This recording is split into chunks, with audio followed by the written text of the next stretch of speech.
آپ ہمیں سسپینس میں مبتلا کر چکے، لیکن اب میری باری ہے۔ جی کیا مطلب؟ آپ کی باری؟ کیا آپ کا بھی کوئی اسی قسم کا پروگرام ہے؟ فاروق نے گھبرا کر کہا۔ اس سے بھی کہیں زیادہ زبردست، اور وہ یہ کہ میں آج کی دعوت میں شریک نہیں ہو سکوں گا۔ جی کیا مطلب؟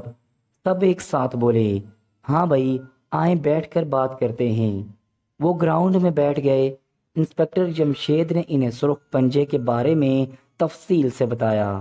سرخ پنجہ، پروفیسر حمان؟ پروفیسر داؤد بڑبڑائے۔ جی ہاں، پہلے تو آپ یہ بتائیے کہ یہ پروفیسر حمان کوئی چیز ایجاد کرنے کے قابل بھی ہیں یا نہیں؟ بھائی بات دراصل یہ ہے کہ علم تو انہوں نے مجھ سے بھی زیادہ حاصل کیا ہے۔ ممکن ہے کہ انہوں نے کوئی اہم ایجاد کر ڈالی ہو۔ اوہ، تب تو سرخ پنجے کی دھمکی کی طرف توجہ دینا ہی ہوگی، اور مجھے وقت سے پہلے ہی چلے جانا چاہیے۔ انسپکٹر جمشید فکر مند ہو گئے۔ تو پھر ہم بھی آپ کے ساتھ کیوں نہ چلیں؟ محمود بولا۔ یہ کیا بات ہوئی؟ میں نے جو یہاں دعوت کا انتظام کیا ہے۔ پروفیسر داؤد نے آنکھیں نکالیں۔ بہتر تو یہی ہوگا کہ آپ انہیں میرے ساتھ جانے دیں۔ دھمکی پر عمل کا وقت ٹھیک 8 بجے ہے۔ ہم وہاں سے فارغ ہوتے ہی ادھر آ جائیں گے، لیکن اگر ہمیں دیر ہو جائے تو آپ لوگ کھا لیجئے گا۔ بھئی یہ تو اچھا معلوم نہیں ہوتا۔ میں نے تو دراصل ایک نیا باورچی ملازم رکھا ہے، اس کے ہاتھ کے پکے ہوئے کھانے کھلانے کے لیے بلایا تھا تم لوگوں کو، تاکہ معلوم ہو جائے وہ کس پائے کا باورچی ہے۔ آپ فکر نہ کریں، ہم جلد آنے کی کوشش کریں گے، نہ آ سکے تو بعد میں کھا لیں گے۔ باورچی کا امتحان تو ویسے بھی ہو جائے گا۔ پروفیسر صاحب، میرا خیال ہے یہ ٹھیک کہہ رہے ہیں، ملک اور قوم کا مسئلہ پہلے اور کھانے کا مسئلہ بعد میں۔ خان رحمان نے بھی گفتگو میں دخل دیا۔ چلو ٹھیک ہے، اگر آپ کی یہی مرضی ہے تو یوں ہی صحیح، اور اگر آپ محسوس نہ کریں تو میں بھی ان لوگوں کے ساتھ جانا چاہتا ہوں۔ خان رحمان مسکرائے۔ ہائیں، یہ کیا؟ پروفیسر داؤد بولے۔ اگر آپ اجازت دیں تو، ورنہ نہیں۔ خان رحمان ڈرے ڈرے لہجے میں بولے، اور وہ سب ان کی ایکٹنگ پر مسکرا دیے۔ اچھا بابا جاؤ، سب لوگ جاؤ، میں اکیلا ہی بلا، پروفیسر داؤد نے خوش مزاجی سے کہا۔ فیصلہ یہ کیا گیا کہ پروفیسر داؤد، شائستہ، حامد، سرور، ناز اور دونوں بیگمات یہیں رہیں گی۔ باقی لوگ پروفیسر حمان کی تجربہ گاہ جائیں گے۔ چنانچہ وہ لوگ روانہ ہو گئے۔ ادھر وہ روانہ ہوئے، ادھر پروفیسر داؤد کے نئے باورچی نے کھانا تیار ہونے کا اعلان کیا۔ اب کیا خاک کھانا کھائیں گے؟ انہوں نے منہ بنایا۔ جی کیا مطلب؟ باورچی نے حیران ہو کر کہا۔ سنو بھائی، ہم انتظار کریں گے اپنے دوستوں کا۔ اگر وہ 8:30 بجے تک بھی نہ آئے تو پھر ہم کھانا کھا لیں گے، وہ لوگ بعد میں کھائیں گے۔ جی بہت بہتر، باورچی بولا اور واپس مڑ گیا۔ اسی وقت ایک کار انہوں نے اندر داخل ہوتے دیکھی۔ کار آ کر رک چکی تھی۔ پروفیسر داؤد نے دیکھا، کار سے اترنے والے دونوں آدمی ان کے لیے بالکل اجنبی تھے۔ شاید پولیس افسران پہنچ گئے۔ پروفیسر حمان نے خوش ہو کر کہا۔ ضروری نہیں کہ یہ پولیس والے ہوں، ہمیں محتاط رہنا چاہیے۔ پروفیسر صاحب، آپ یہیں ٹھہریے، میں دروازے پر جا کر دیکھتا ہوں کون ہے، توری نے پریشان ہو کر کہا۔ لیکن تم کیوں دیکھو گے؟ کیا خبر دروازے پر خطرہ موجود ہو؟ اس طرح تمہاری زندگی خطرے میں پڑ جائے گی، جبکہ میں تمہیں ملازمت سے نکال چکا ہوں۔ پروفیسر حمان نے پہلی بار جذباتی آواز میں کہا۔ اگر واقعی کوئی شخص آپ کی کوئی ایجاد چرا لے جانا چاہتا ہے تو یہ مسئلہ آپ کا یا میرا نہیں، پوری قوم کا ہے، اور مجھے آپ کی حفاظت کرنا ہی ہوگی۔ آپ یہیں ٹھہریں گے پروفیسر، صرف میں دروازے پر جاؤں گا۔ کہیں تم یہ پیشکش اس نظریے سے تو نہیں کر رہے کہ میں تمہیں دوبارہ اپنی ملازمت میں رکھ لوں گا؟ اگر تمہارا یہی خیال ہے تو یہ تمہاری خام خیالی ہوگی۔ اب میں تمہیں کسی قیمت پر ملازم نہیں رکھوں گا۔ معاف کیجیے گا پروفیسر صاحب، میں آپ سے ملازمت کی بھیک نہیں مانگوں گا، اب میں آپ کی ملازمت کروں گا بھی نہیں۔ آپ مجھے دگنی تنخواہ بھی دیں تب بھی نہیں، سمجھے آپ؟ اس کے باوجود دروازے پر صرف میں جاؤں گا، توری نے جذباتی لہجے میں کہا۔ اسی وقت گھنٹی دوبارہ بجی اور توری جلدی سے دروازے کی طرف چل پڑا۔ دروازے پر پہنچ کر اس نے پوچھا، کون صاحب ہیں؟ یہ سوال اس نے دروازہ کھولے بغیر کہا تھا۔ ایک خط پروفیسر صاحب کو دینا ہے۔ اوہ، تو آپ پوسٹ مین ہیں؟ اچھا، خط دروازے کے نیچے سے اندر سرکا دیں، اس نے کہا۔ میں پوسٹ مین نہیں ہوں، یہ خط تو کسی نے یہاں پہنچانے کے لیے کہا تھا، اور اس کام کا انہوں نے مجھے معاوضہ بھی دیا تھا، 10 روپے کا ایک نوٹ۔ میں ایک غریب آدمی ہوں۔ اوہ، بہت بہت شکریہ۔ خط آپ اندر سرکا دیں، میں بھی آپ کو 10 روپے کا نوٹ دے رہا ہوں، توری نے کہا، اور 10 کا نوٹ نکال کر دروازے کے باہر سرکا دیا۔